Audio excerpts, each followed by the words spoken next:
My name is Briony Horgan, and I'm an associate professor of planetary science at Purdue University. So the Mars 2020 mission has been a huge success in our first year. Our big goal this year was to collect 4 different unique samples on the crater floor, and we're just about to start collecting our 4th right now, a few weeks before our anniversary of landing. And so that's great. These samples we're going to bring back to Earth, and it'll help us understand the history of Jezero Crater, the history of Mars, and we're really happy that we have these rocks in the bag.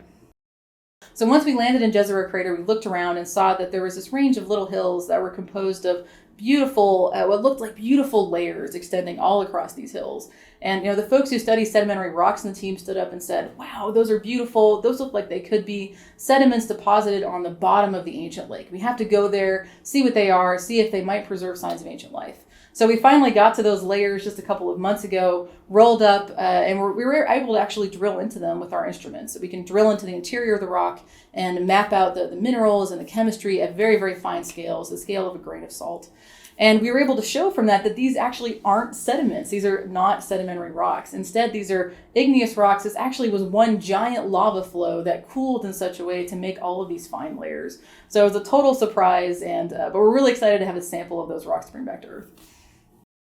So the samples we've collected so far, we think, are all lava flows. And that's really great because that's actually one of the kinds of samples we wanted to collect to bring back to Earth. Lava flows are fantastic because we can use them in the geologic record on Earth, especially to track when things happened. When they crystallize, that date is locked in the rocks, and we can use geochemical techniques to actually extract that and learn when that lava flow is deposited, and therefore when everything else we can relate back to it was deposited as well. So with these samples back on Earth, we can actually tell when there was a lake in Jezero Crater, how old was the delta, when was it habitable. And by that, we can actually extend those results to the rest of Mars too. So when was Mars Earth-like? When was it habitable? These samples will help us answer that question.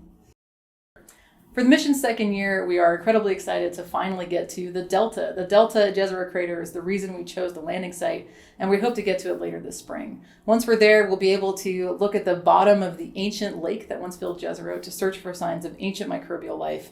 And we plan to spend the whole next year traveling through the ancient lake deposits and ancient river deposits that are within the delta.